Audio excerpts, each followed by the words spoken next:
दृढ़ता की कमी ये हो जाती है, जो चलते फिरते हम अपने को चेक नहीं करते।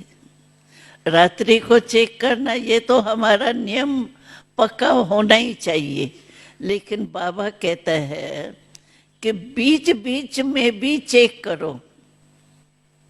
और इस चेकिंग में कितना टाइम लगता है? मानो मैं कहती हूँ कि मैंने जो सुबह को संकल्प किया, उसी प्रमाण मेरा दृढ़ संकल्प है। दृढ़ होगा तो वो ही वृत्ति दृष्टि स्थिति हमारी होगी। अगर दृढ़ नहीं होगा तो थोड़ा, बाबा ने जैसे आज भी कहा ना, बीच बीच में अलबेलापन आ जाता है। ठीक तो है ना, कोई बुरा थोड़ी संकल्प आया या बुराई थोड़ी की, किसको दुख थोड़ी दिया, ठीक ही तो है, हो जाएगा ठीक।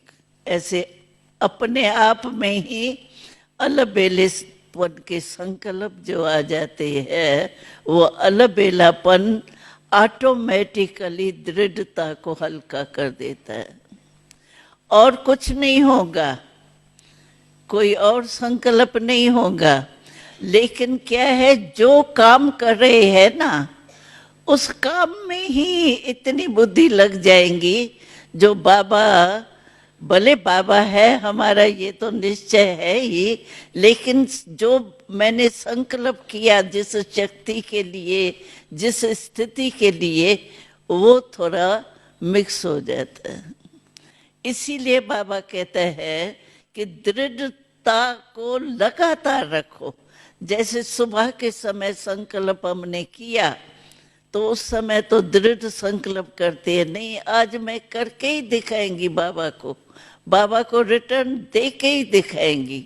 सुबह के टाइम ऐसा उमंग उत्साह आता है, लेकिन कर्म करते उसी कर्म के ही संकल्प में खो जाते हैं, तो हमारा जो दृढ़ता है उसमें थोड़ा अलबेलापन जो है ना, वो मिक्स हो जाता है।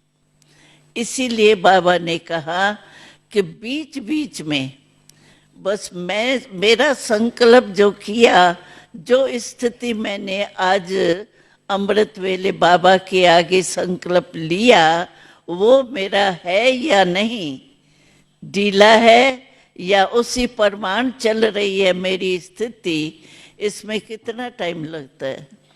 आप एक कमरे से समझो दूसरे कमरे में जाते हो, इतने टाइम में भी हम सोच सकते हैं कि मेरा जो संकल्प मैंने सुबह को लिया वो है या ढीला हो गया।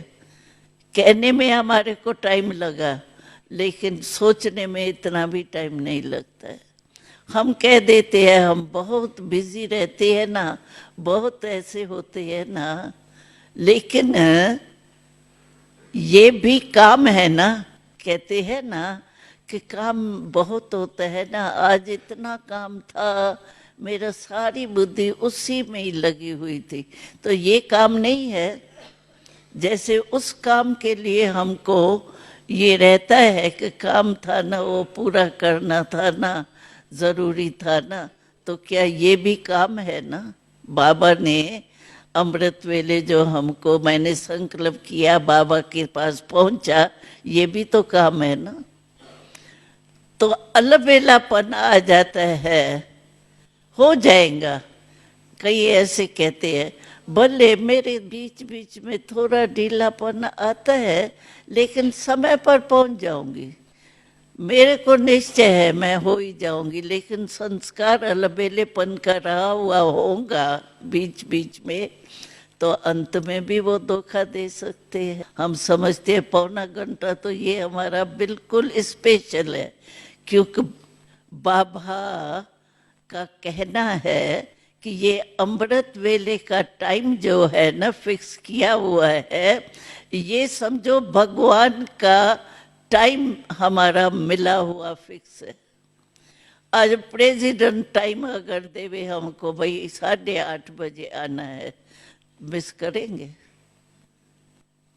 या आज कोई ऐसा हमारा बहुत कोई नजदीक वाला प्यारा हमको टाइम देवे, तो हम मिस करेंगे? पहले पहुंच जाएंगे ना।